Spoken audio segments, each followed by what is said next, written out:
Piring Perak. Episode 34. Penyamun yang berada paling depan terpekik. Dua batang tombak menancap di dadanya. Semua jadi terkejut. Beberapa batang tombak lainnya meluncur terus. Datuk Sipasan merasa angin desiran tombak itu. Dia menunduk, namun dia juga terpekik.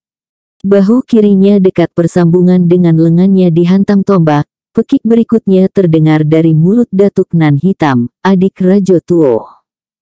Lelaki ini menjatuhkan diri dengan berlutut dalam upaya menghindarkan serangan tombak tersebut. Namun jebakan itu memang dipasang dengan sempurna. Tombak-tombak itu menerjang pada setiap jengkal.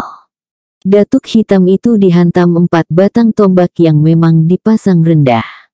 Dia terjengkang, dan mati di sana. Pekik berikutnya terdengar dari mulut si Peto, salah seorang tangan kanan Datuk Sipasan. Perutnya dihujam 3 batang tombak. Dia memang tak mati, tapi nyawanya sudah bisa dipastikan takkan bertahan lama. 4 orang dimakan jebakan tombak tersebut. Dimakan jebakan pertama yang dipasang dalam goa di Bukit Tambun Tulang. Mereka yang masih hidup jadi gugup. Termasuk Tuanku Nan Renceh, Rajo Tuo dan 3 orang lainnya yang masih hidup. Mereka sebenarnya selamat dari jebakan pertama semata-mata hanya karena berjalan di bahagian belakangnya. Tombak-tombak itu terhalang oleh tubuh mereka yang berjalan di depan. Tuanku Nan Renceh menghapus peluh di keningnya. Demikian pula Rajo Nan Tuo. Buat sesaat mereka terdiam di sana. Menanti kalau masih ada senjata yang menyerang lagi. Benar-benar menakutkan, ujar Datuk Sipasan perlahan. Mereka menoleh ke belakang. Di belakang sana pintu yang tadi mereka masuki telah tertutup rapat. Tak ada lagi jalan keluar, ujar Tuanku Nan Renceh. Iya. Tak ada jalan keluar, sambung Rajo Tuo. Mereka meyakini tak ada jalan keluar berdasarkan firasat saja. Sebab perangkap-perangkap begini dipasang untuk membunuh. Bila seseorang bermaksud membunuh maka dia pasti takkan membiarkan orang lolos dari jebakannya. Pintu di belakang mereka pasti takkan berhasil mereka buka. Sebab orang yang akan membukakan pintu itu, yaitu penyamun yang tadi mereka bawa masuk, telah mati. Datuk Sipasan menghapus peluh di keningnya. Tuanku Nan Renceh mendekatinya, kemudian menotok beberapa urat di ketiak dan di betis datuk itu. Jalan darah sudah tertutup, kata tuanku itu perlahan. Datuk Sipasan mengangguk. Tapi saat itu, si Peto, temannya yang terkena 3 tombak itu mengerang. Dia masih hidup, kata datuk itu sambil berjalan dengan terlatih-tatih ke dekat temannya itu. Peto, kuatkan hatimu, engkau akan kami bantu, tidak, datuk. Janjian saya sampai di sini. Kuatkan hatimu Peto, berdoalah agar kita keluar dari sini dengan selamat. Tidak, datuk. Jangan sentuh diri saya. Rasanya saya lebih baik begini. Saya akan mati di sini. Tapi saya tak menyesal. Kalau nanti Datuk menyerang Belanda di Pariaman, sampaikan salam saya pada ibu saya di sana. Katakan saya telah dahulu. Dan lelaki itu, anak buah Datuk Sipasan yang setia mendampinginya sejak di Pariaman, menghembuskan nafasnya di sana. Rajo Tuo saat itu tengah duduk di samping mayat Datuk Nan Hitam, adiknya itu. Datuk itu tak sempat berkata sepatah pun. Rajo Tuo tak dapat menahan air matanya. Sementara itu Datuk Sipasan membaca sebaik doa. Kemudian memegang tombak yang tertancap di bahunya. Dengan mengatupkan mulut, dia mencabut tombak yang tertancap di bahunya itu. Ketika mata tombak itu tercabut, dia tak dapat menahan sakit yang menyerang. Ujung tombak itu keluar dengan mengait sebagian daging di dada kirinya itu. Daging itu terbosai keluar seperti perut ayam. Darah menetes hanya sedikit karena jalan darah ke arah luka itu telah ditotok oleh Tuanku Nan Renceh. Tuanku Nan Renceh meludahi telapak tangannya. Kemudian menutupkan ludah itu ke luka yang terbosai tersebut. Sambil menempelkan telapak tangannya di bekas luka itu, tuanku ini membaca doa. Asap kelihatan mengepul dari luka yang ditutup telapak tangannya. Datuk itu menggigit bibir.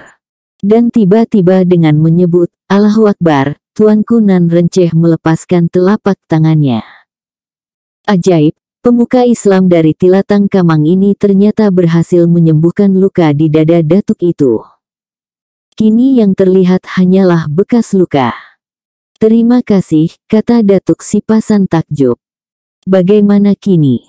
Kita terus? Tanya Tuanku Nan Renceh. Rajo Tuo meletakkan mayat Datuk Nan Hitam yang tadi dia pangku. Ya, kita terus, korban telah terlalu banyak jatuh. Betapapun kita harus terus. Biar saya dahulu, ujar Rajo Tuo dan siap untuk maju ke depan. Tapi Tuanku Nan Renceh mencegahnya. Lebih baik kita rencanakan dengan matang. Saya yakin masih banyak perangkap lain di sini. Bagaimana caranya kita bisa maju terus ke dalam tanpa menimbulkan korban? Biar saya yang duluan, sebuah terdengar di belakang. Suara mereka menoleh. Dan semua mereka menjadi lega. Yang berkata itu tak lain daripada si Giring-Giring Perak. Anak muda ini rupanya dapat melihat tatkala rombongan Tuanku Nan Renceh memasuki goa itu. Dia bisa melihat dengan sudut matanya sambil melayani perkelahian dengan penyamun-penyamun yang mempergunakan pilin rotan tadi. Melihat mereka masuk ke goa, anak muda itu segera dapat menebak bahwa perempuan-perempuan yang diculik itu pastilah disembunyikan dalam goa ini. Karenanya dia segera bertindak cepat. Tangan dan kakinya bekerja ligat. Penyamun-penyamun itu melang melintang kena hantam. Dia menangkap seorang pimpinan mereka. Dalam 2 kali lompatan, dia telah membawa lelaki itu ke pintu di mana Tuanku Nan Renceh dan teman-temannya tadi masuk. Nah, kau buka pintu ini. Kalau tidak, kupatahkan lehermu, desisnya tajam. Penyamun itu yakin bahwa anak muda ini sanggup melaksanakan ancamannya itu. Karena itu tanpa banyak cincong dia lalu membuka pintu goa tersebut. Sama dengan yang dilakukan oleh Datuk Nan Hitam tadi, masuk dengan membawa seorang penyamun sebagai penunjuk jalan, kini dia juga membawa penyamun itu masuk. Dia tiba setelah 3 orang mati terkena jebakan pertama dalam goa itu. Alhamdulillah, engkau datang tepat pada waktunya, ujar Tuanku Nan Renceh. Si Giring-Giring Perak tertegun melihat mayat Datuk Nan Hitam dan si Peto.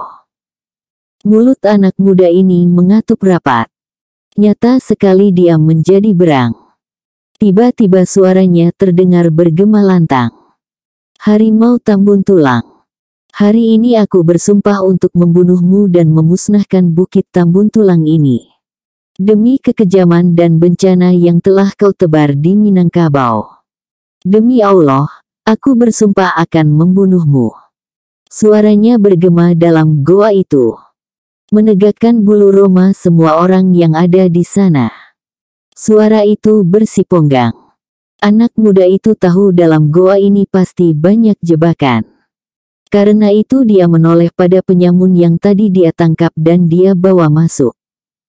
Engkau harus berjalan ke depan. Majulah.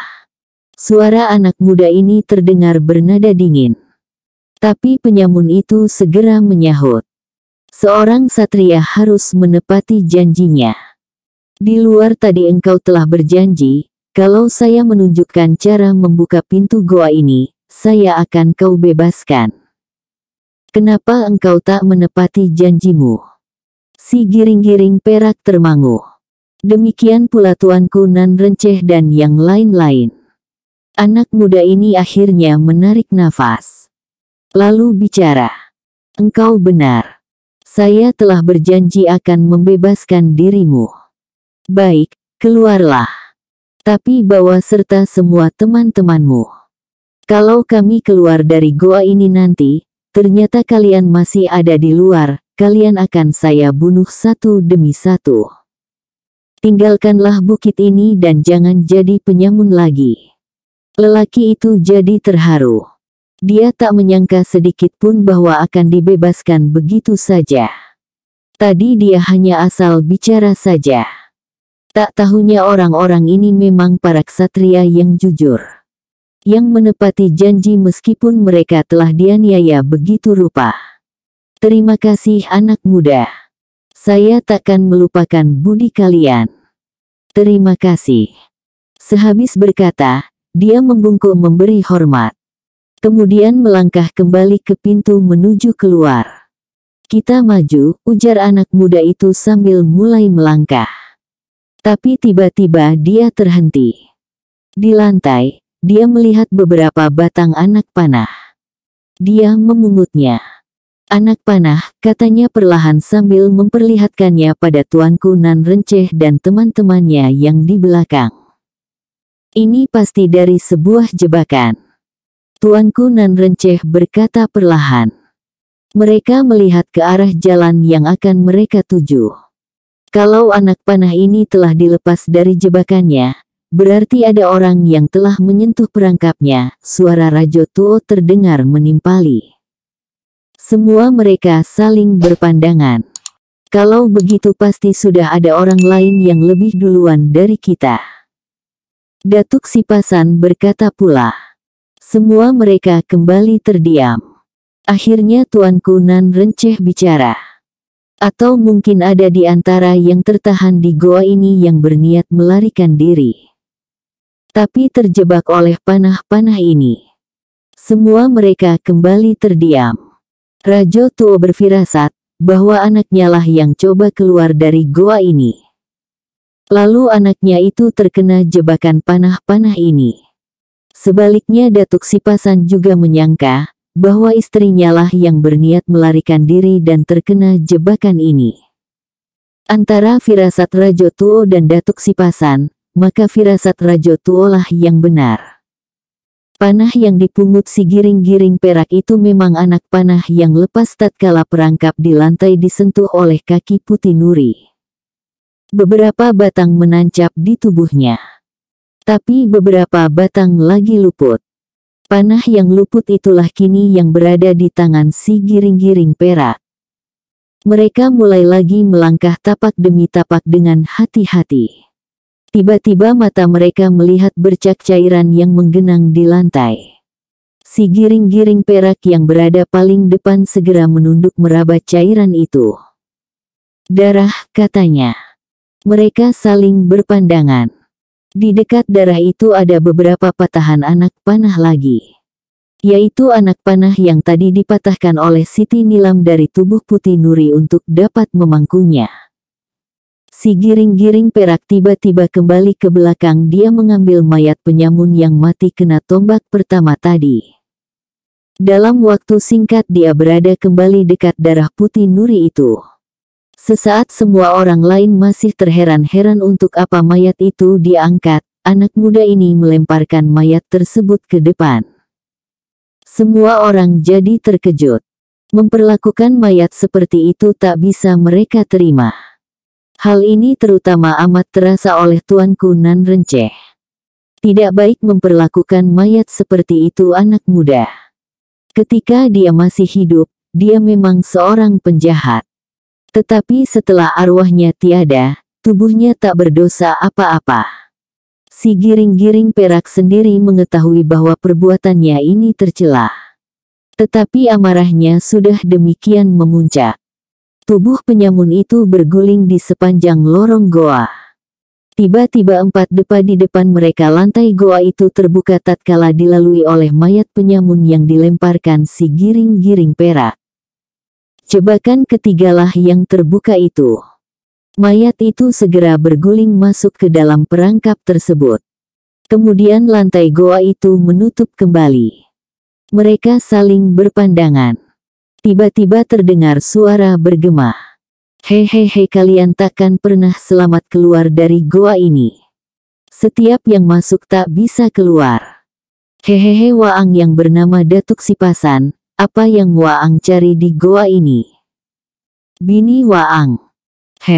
Dia memang bertubuh menggiurkan. Pandai melayani lelaki. Tapi kini dia telah menjadi bangkai setelah kepuasan. Lihatlah tubuhnya dalam kamar di kiri kalian. Hehehe, si giring-giring perak dan Datuk Sipasan segera mengenal suara itu sebagai suara Pandeka Sange dari Gunung Rajo. Murid kedua Harimau Tambun Tulang. Ucapan lelaki itu belum habis gemahnya, tatkala dinding batu, 4 depa di depan sebelah kiri mereka bergerak. Segera nampak sebuah kamar di balik pintu yang terbuka itu. Mereka tak dapat melihat isi kamar itu, sebab jarak mereka masih jauh. Tetapi Datuk Sipasan yang mendengar bahwa istrinya telah mati, tak dapat menahan diri. Dia segera ingat pada kedua anaknya yang masih kecil di Balingka. Dia segera menghambur ke depan menuju ke kamar tersebut. Semua teman-temannya jadi kaget. Sebab Datuk ini berlari tanpa mengindahkan jebakan yang tadi terbuka. "Awas jebakan!" seru tuanku nan renceh. Namun terlambat. Saat itu Datuk Sipasan sudah menginjak batu yang menjadi pesawat bagi perangkap tersebut. Lantai di bawah kakinya ternganga. Tubuhnya meluncur turun. Dalam keadaan kritis demikian sebuah bayangan putih berkelebat cepat. Tengkuk baju Datuk itu dapat dia sambar. Kemudian sesaat sebelum lantai batu itu menutup, tubuh Datuk itu diturunkan di depan pintu kamar yang ternganga tersebut. Orang yang baru saja menyelamatkan nyawanya adalah si giring-giring perak. Jidat Datuk itu berpeluh. Namun matanya segera melihat ke dalam kamar yang beralas permadani merah.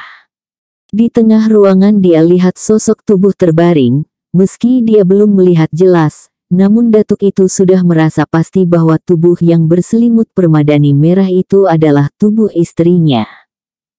Dia dapat melihat tandanya melalui rambutnya yang panjang. Datuk Sipasan menghambur masuk. Si giring-giring perak tak mau ikut masuk. Karena betapapun jua dia harus menjaga keselamatan Datuk ini. Mana tahu, di dalam ada jebakan yang lain. Begitu dia masuk begitu pintu kamar itu tertutup. Si giring-giring perak coba menahan pintu itu. Namun dengan kekuatannya dia tak mampu menahannya. Dia makin terjepit. Akhirnya tubuhnya tersandar ke dinding. Pintu itu makin menjepit. Rajo Tuo, tuanku nan renceh serta yang lain kini sudah sampai pula di sana. Yaitu setelah melewati perangkap di bahagian tepi dinding seperti jalan yang ditempuh oleh Putih Nuri ketika akan melarikan diri tadi. Mereka semua coba menolong si giring-giring perak. Bersama mencoba menahan bergeraknya pintu itu. Namun nampaknya pintu itu mempunyai pesawat yang amat kuat.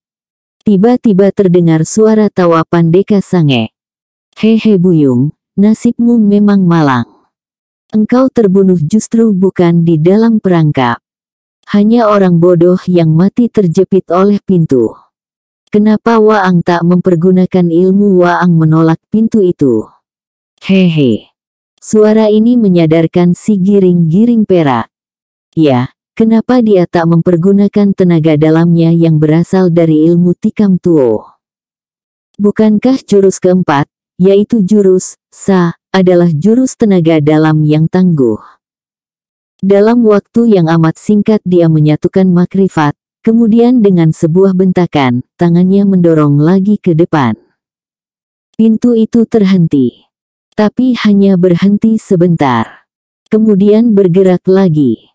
Si giring-giring perak jadi kaget. Batu ini tak mempan dengan tenaga dalam yang dia pergunakan. Peluh makin membasahi jidatnya. Al-Kursi. Ya. Dia segera ingat ilmu itu. Kenapa tak dia pergunakan ilmu yang dia perdapat dari orang tua aneh itu? Kembali dia menghimpun makrifat. "Menghindarlah," katanya perlahan pada tuanku nan renceh dan teman-temannya. Mereka pada menjauh. Tangan anak muda itu tiba-tiba jadi merah.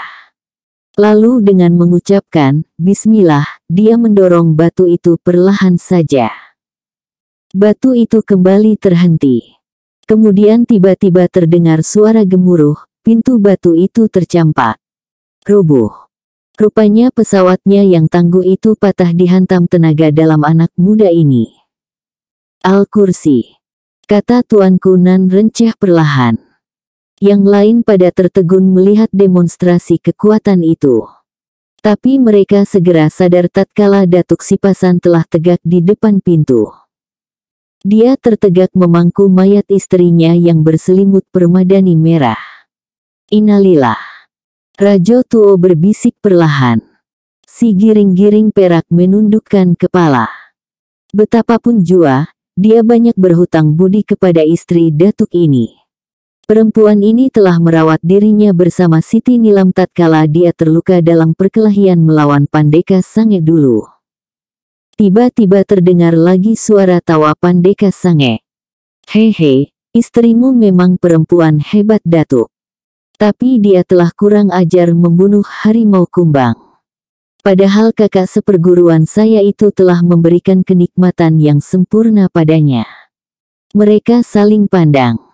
Akan halnya tuanku nan renceh, sejak mula pertama suara Pandeka Sange terdengar tadi telah menandai datangnya asal suara itu. Pandeka itu memang tak kelihatan. Dan suaranya menggema dalam ruangan tersebut. Namun ulama dari Tilatang Kamang ini menanti benar asal suara yang bergema itu. Kini, ketika mereka tegak bersama di depan kamar di mana mayat istri Datuk Sipasan itu terbaring, ketika suara Pandeka Sange kembali bergema, tuanku nan renceh tiba-tiba melambung ke arah ujung ruangan. Di ujung ruangan itu ada sebuah bengkolan. Namun begitu dia turun di depan bengkolan itu, tubuhnya terpelanting ke belakang. "Hei, lebih baik kau tetap di surau saja, renceh. Jangan cari penyakit di sini," suara Pandeka Sange terdengar penuh cemooh. Rupanya telinga tuanku ini memang cukup tajam. Pandeka Sange memang berada di balik tikungan itu sejak tadi. Hanya saja tuanku nan renceh kurang waspada. Melihat tuanku itu terpental, Datuk berbangsa yang merupakan murid tertua tuanku nan renceh, menerjang maju. Namun kembali tubuhnya terpental ketika coba melewati tikungan itu. "Mundurlah berbangsa. Biar saya hadapi jahanam ini," ujar tuanku nan renceh yang kembali telah berdiri. Namun Datuk berbangsa tak membiarkan gurunya turun tangan sendirian. Kedua mereka sama-sama tak melihat di mana Pandeka Sange tegak. Sebab masih terlindung oleh tikungan. Lambat-lambat kedua guru dan murid ini melangkah dengan sikap hati-hati mendekati tikungan itu. Ketika mereka telah melewati 2 langkah, tiba-tiba orang yang mereka cari itu nampak tegak sekitar 6 depa di hadapan mereka. Pandeka Sange tegak berkacak pinggang. "Selamat datang, renceh," katanya dengan sikap sombong. "Jahanam. Kubunuh kau kafir," maki Datuk berbangsa sambil menerjang maju. Namun Pandeka Sange tetap tegak di tempatnya. Baru 3 langkah maju, Datuk berbangsa mendengar suara berdesir perlahan. Dia tegak di tempatnya dengan waspada. Demikian pula tuanku nan renceh tetap tegak di tempatnya. Mereka sama-sama siaga. Kedua mereka menyangka bahwa suara itu adalah suara senjata rahasia seperti tombak atau panah, namun sikap tegak Datuk berbangsa itu justru mendatangkan bencana padanya. Dia sebenarnya persis berada di tentang perangkap yang keempat yang dipasang dalam goa itu. Perangkap itu adalah perangkap jepit.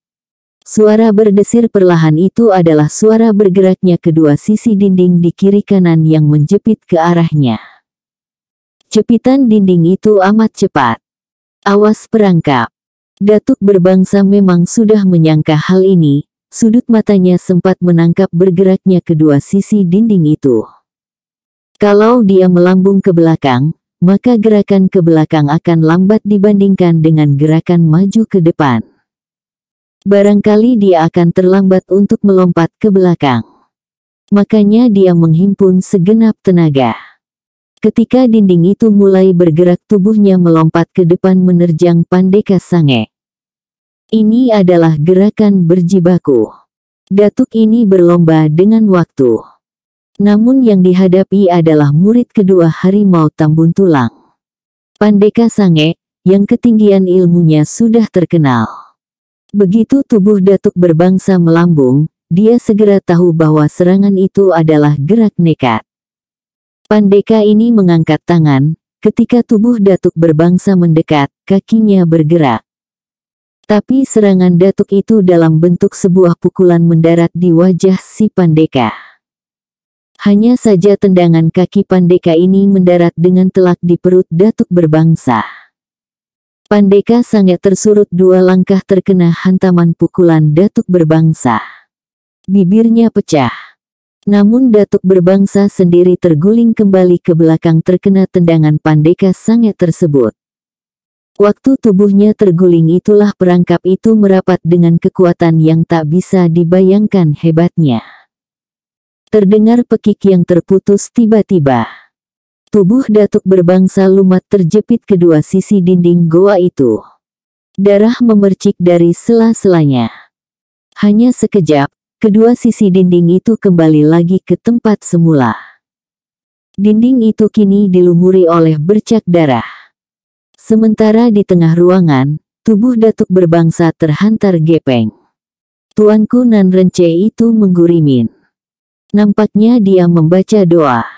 Kemudian dia melangkah perlahan mendekat mayat muridnya.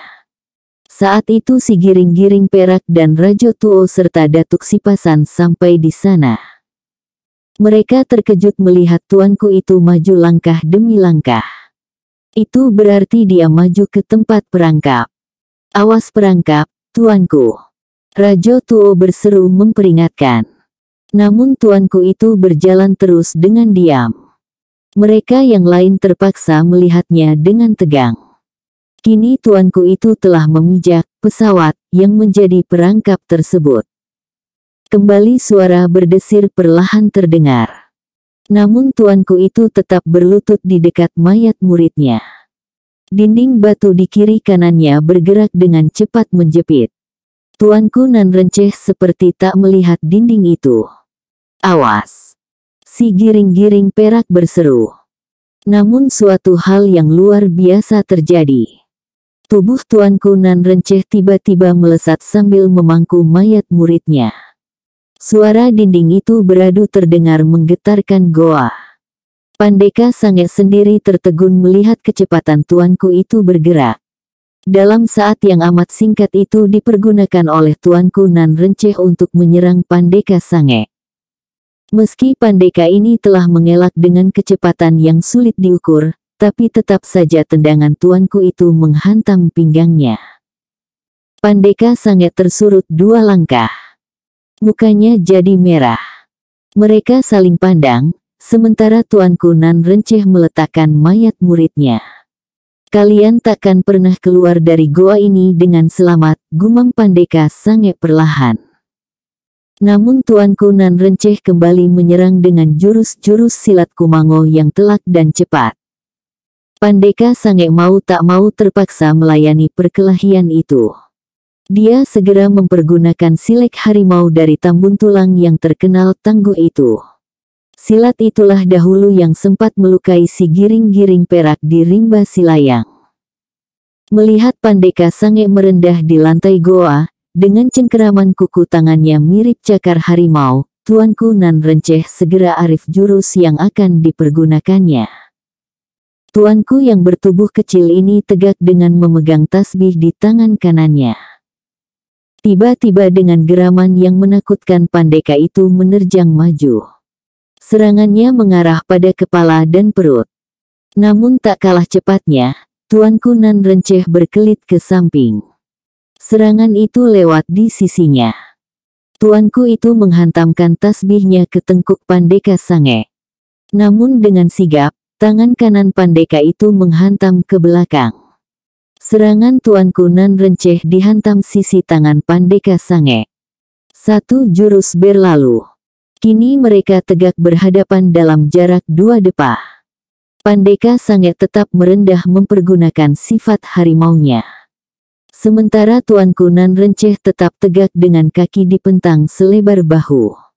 Hanya kini tangan kanannya yang memegang tasbih berada dekat telinga kiri. Tangan kanannya itu menggenggam tasbih dengan kuat. Sementara tangan kirinya lurus setinggi dada dengan buku tangan terkepal ke depan.